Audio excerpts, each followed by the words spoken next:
This is Jonathan Ferguson, the Keeper of Firearms Artillery at the Royal Armouries Museum in the UK, which houses a collection of thousands of iconic weapons from throughout history. And on today's episode, we're taking a look at the weapons of Spectre Divide. Okay, this shotgun looks like a bit of a mashup. Don't know what the red ring at the back does. Does that mean you have to send it back to Microsoft? Pains me that some people aren't going to get that reference now. So some people are going to be too young. Well, if it's any consolation, I'm even older. If there are any games or guns you'd like to see on the show, be sure to let us know. And if you have any questions for Jonathan or the Expert Reacts team, leave them in the comment section and they may be answered on a future episode. Right, over to Jonathan.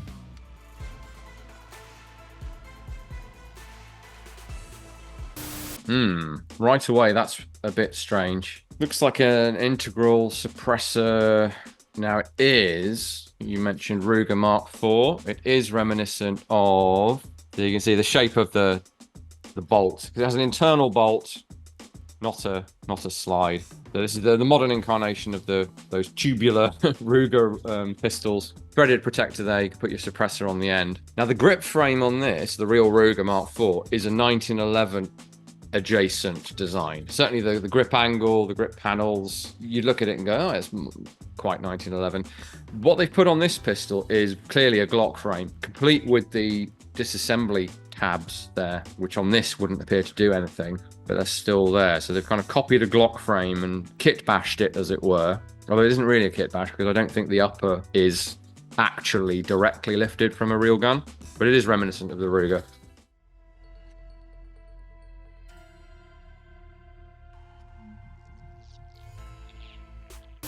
Now that's very Uzi Pro machine pistol with the slightly weird knuckle bow trigger guard, the side charging handle to give you a Picatinny rail on the top. It's busier than the real Uzi Pro, but it's clearly based upon it. It's quite a nice cyberpunk looking take on that concept. I do like the motion blur on the, clearly we have a cartoon, an animated aesthetic here. I like the fact that the cartridge cases have a motion blur on them as they fly out of the guns. This one looks like it might be intended to be more like a 7.65 32 ACP, smaller caliber based on the size of the cases. Still has the grip safety of the Uzi, but some sort of red catch on the left side that I'm guessing is meant to be a selector. Maybe feels more alternate reality or cyberpunk than it does future so far.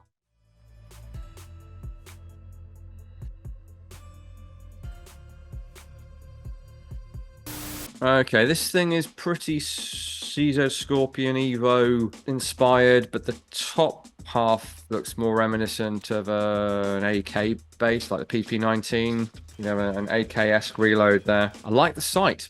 I've been harping on about red dot sights that just project from the top of the gun and are only, well, not necessarily this, but are only visible like this one is when you actually look down them or through them. That's really good. I think the big break thing on the front is maybe a bit unnecessary, if that's what that is. This is clearly a pistol caliber.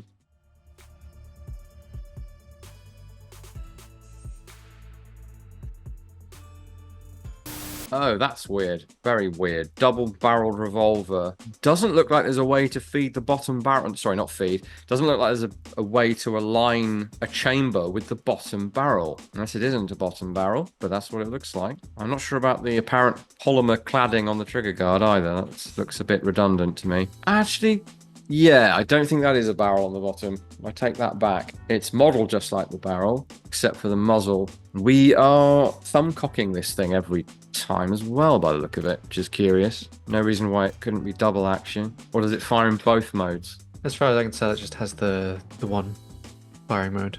Obviously, 6 shots in the cylinder, and you get to fire 6 shots, so whichever barrel it's using, it's just using one of them. Yeah, I don't know, I think the bottom is just an aesthetic thing, although what it actually does, therefore, I don't know. Yeah, I think rather than making a revolver single action only, I would just have it recoil really hard, and so you can't pull the trigger until, well, you could pull the trigger, but your shot would go into the ceiling. I think that would be a better way to handle it for gun nerds like myself.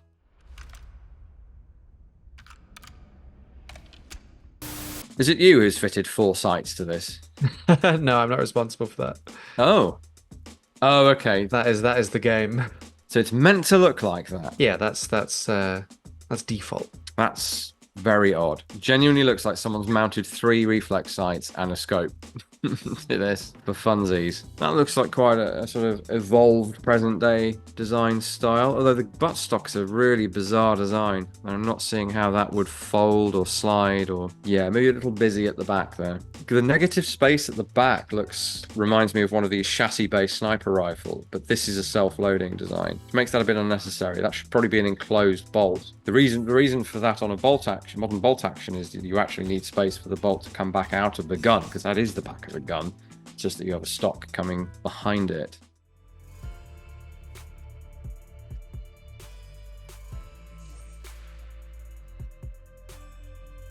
So from a side profile, this looks like an X95 or something, but that trigger guard setup is skeletonized. Looks very easy to either bend or snap if you were to stand on it or run a vehicle over it or something. Okay, we've got a little bit of a Bison-esque unitary magazine, horizontally mounted, but bullpup. Round at the back, looks like an AK round, and it's feeding into the very far at the back of the gun, which is potentially problematic.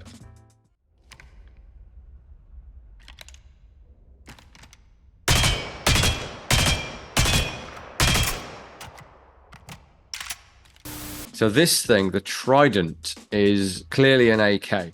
Front sight block, even the muzzle device, gas block. Not so much in the rear, but the front half is very AK. And there are various AK bullpups that have been attempted over the years. I don't think this closely resembles any of them, but we do have one of them. The Vector CR21. This is very much an AKM in a sci-fi casing. You could probably see the shape of an AK bolt through that ejection port as well. This really is like a sci-fi rifle come to life. The magazine on this does look reminiscent of the Vector, but the design otherwise is really not. In fact, the exposed AK features of it are just completely missing from the Vector. We have a straight-in magazine insertion, no rocking as on the Vector. It's almost like maybe a Kel-Tec RDB or something mashed up with an AK, but it's ejecting from the side, so can't be an RDB.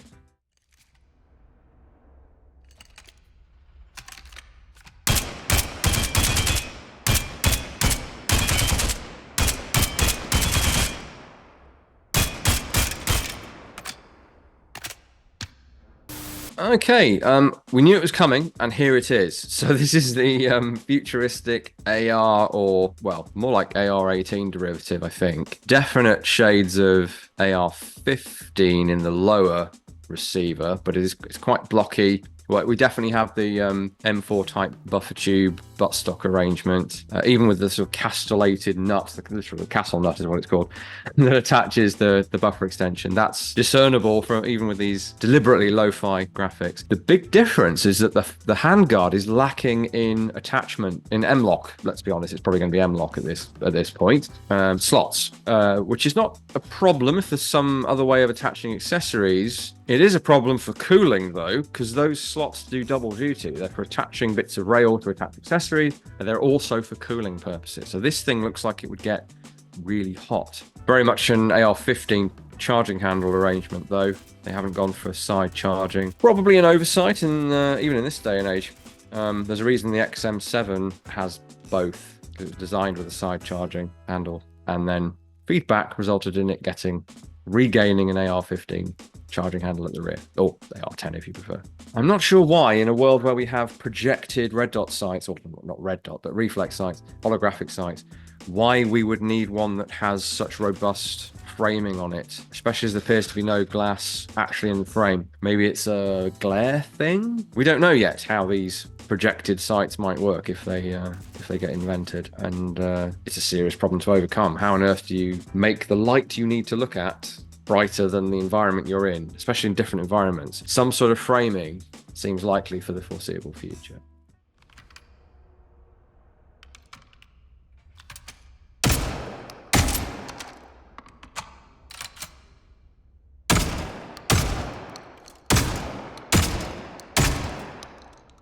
Okay, this shotgun looks like a bit of a mashup. The stock reminds me of the Benelli M4, but doesn't look like it actually operates in terms of that twist to extend design. Some super short entry guns have that side. Oh, well, the XM26, probably what I'm thinking of, has that sort of angled pump grip on it, or a spindly broom handle pump grip, and then the big exposed drum. I've seen some skeletonized like that. It's not usually a good idea in terms of getting crud into your gun, but it looks cool because you can see all the shotgun shells. It almost looks like the rail, Picatinny rail, is holding this design together. No reason why that couldn't be the case. Don't know what the red ring at the back does.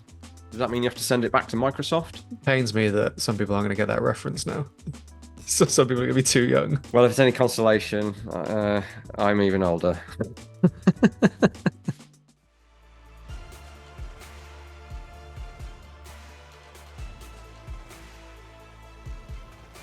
All right, the lines of this thing are pretty wacky. I'm getting fish gun for some reason. We've got a belt of ammunition with a belt box. Little bit of a Wetter Workshop vibe to the angles on this thing, but it's its own thing. I like it. Oh, hello.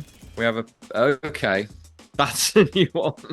I was going to say the problem with angles on the top of a gun is that a modern firearm requires a rail across the top, and therefore it has to be that boring straight edge. Well, this one is, for some reason, just avoided having rails on it, unless there's just a short section I'm missing. But then the reload, the top cover, instead of being the back half of the upper, as it were, is the front half. Heat shield. That pops up. The issue there is that the handguard is always going to be longer than the back of the gun, so it makes it very long. And if you drop that while it's popped up, you're going to get more leverage that could bend it, dent it. Well, you dent it, and you're going to get more leverage to bend it. It's got to be a reason why people haven't done that. And these days, top covers are very, very short, and/or they are designed to be loaded just by pulling through the belt, and you don't have to lift the top cover. But either way, they want a nice stable bit of gun for the rail. There is a rail. Sorry, missed it. There's only a short section of rail at the back there.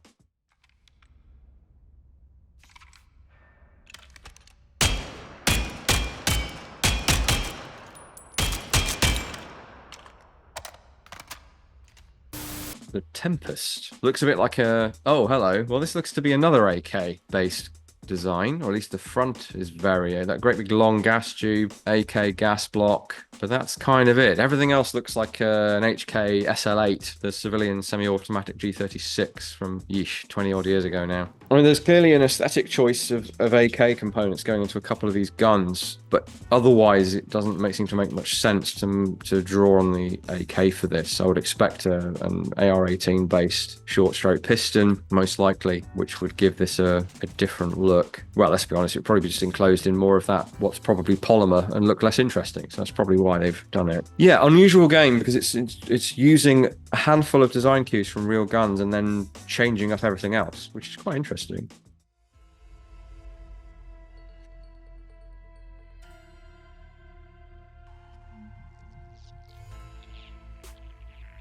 Something's irking me with there is a firearm with the knuckle bolt and the trigger guard, and I've forgotten what it is. I may have mentioned it before, so it's not actually beyond the pale. That is something that exists. But the negative space in the very chunky buttstock combined with that double trigger guard is making my brain itch slightly. Very P90 magazine, and you can see the little rounds in there, which is cool. Oh, okay.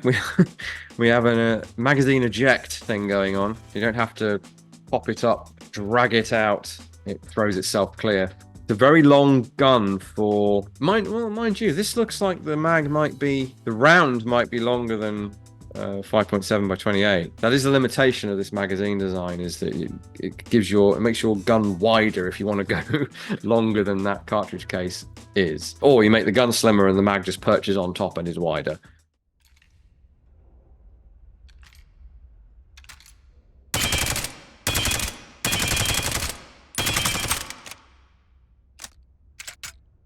All right, the Blackout. Don't know if that's a reference to the cartridge of the same name. Probably not. It is, of course, probably the closest to an in real world gun that we've had so far. This is, of course, the Chris Vector, second generation. Pretty close, I would say. In fact, you could configure this even more so with a longer handguard and a suppressor, of course, and make it look even more like this one. But actually, if you look at it in detail, it's significantly different. The receiver's a lot deeper.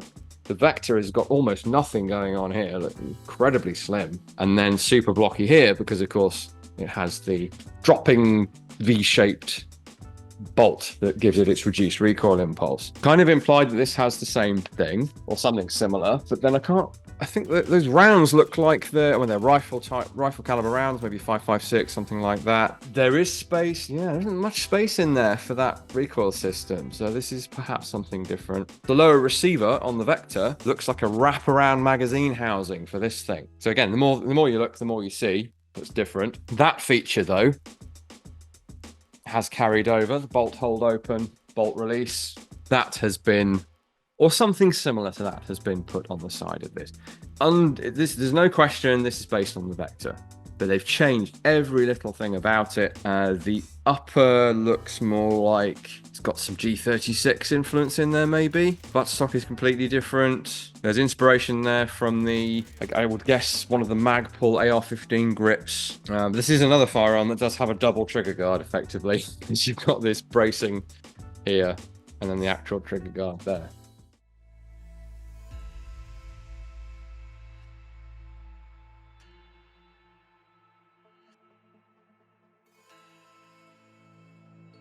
Okay, prototype OP. I'm guessing OP stands for overpowered. Yeah, I think it's nodding to the AWP as well. Oh, okay. Because in Valorant it's called the operator OP. So it fits into that archetype, so people can just go, oh, it's the op. Oh, I see. Wow. I'm glad you're here, Dave.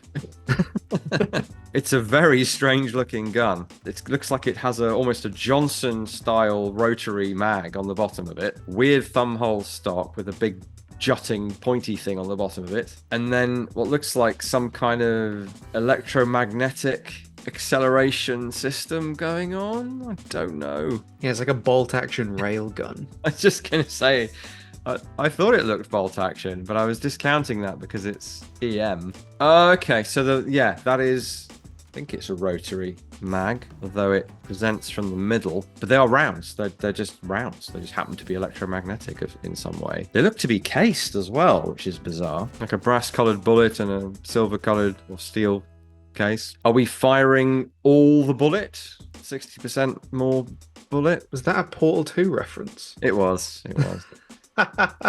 This thing seems to be wildly inaccurate for a sniper rifle. Yep.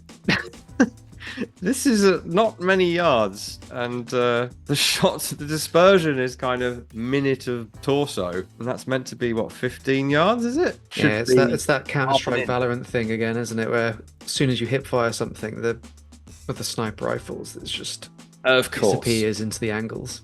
Yes, I was neglecting the mechanic there. To be fair, if you try and fire a sniper rifle from the chest, I guess, would be the actual equivalent. Even so, I think you could probably get a better group out of it at 15 yards than that, or 15 feet even. Hard to judge the scale there. Thanks for watching the Guns of Spectre Divide. This one came out of nowhere for me because I wasn't paying attention, but hope you found that interesting. A quick word, if I may, for the Lithgow Small Arms Factory Museum, who had some historic firearms stolen recently. So if any should show up for sale, or anyone should pick them up who happens to work in law enforcement or something, please do get in contact with them or us, and we will try and reunite them with the missing bits of their collection. But we'll see you again here next week.